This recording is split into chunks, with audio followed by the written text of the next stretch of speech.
Now, Mark was also able to catch up with the relatively new mayor of Los Angeles. He asked Mayor Eric Garcetti about the impact of Chinese tourism and how that's impacted Los Angeles. So the overseas visitor is very important to us. And China now is the #1 source of overseas visitors, so meaning not Canada and Mexico, but overseas.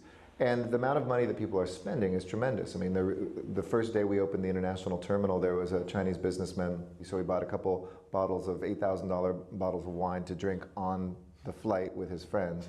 And that 10% of that immediately goes to the airport. So when you look at the economics of this, we really need to attract that global traveler. In terms of China specifically, I do plan to go in the fall, either in September or November, to Asia.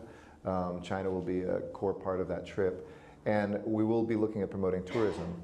So that's a big part of our strategy, is making sure we know our audience, making sure I get there often. The success of LA will depend on how aggressively I'm out there, beating another mayor to the punch to bring those visitors here. But some business people say LA's focus with China is all about bringing in tourism and not attracting businesses to come here and therefore boost jobs.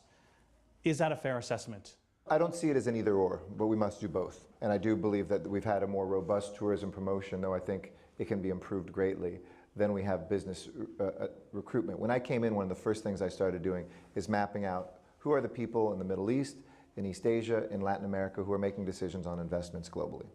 So we actually have identified those people and we're meeting with them. So when they come to LA, we don't miss an opportunity. I've received many, many people. There was a Chinese businessman I received who's the head of one of the largest construction companies.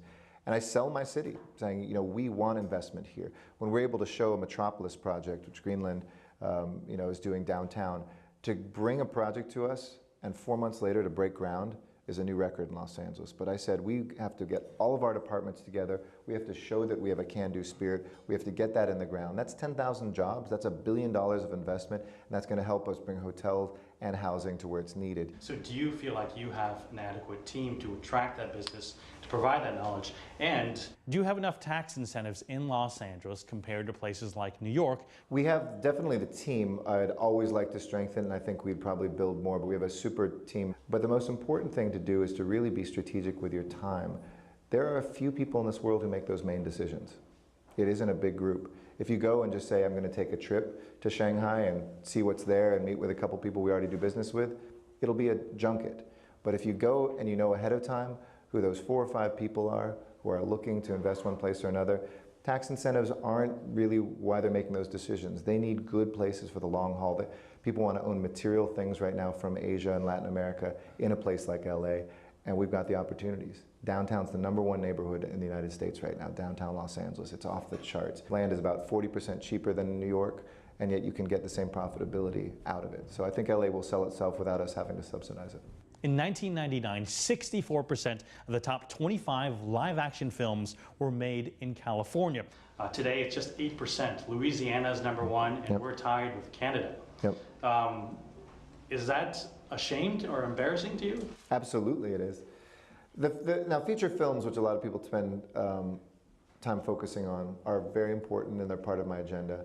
Television is more important because it's a steadier stream of jobs, But television, more worrying statistic was new television pilots. 80% of them filmed here 3 years ago, 40% 2 years ago, and 1 filmed here last year. And as soon as I got in, I appointed our first film czar and opened up our first film office in the city. And we're making a very strong case in Sacramento. I'm confident we'll expand those tax credits to be able to bring more feature films, more television back. The only question is going to be by how much. This is a good industry for California. For every $6 or $7 invested in this tax credit, we get about $6 of economic activity. I challenge anybody in the state to tell me a job creation program that has that bang for the buck.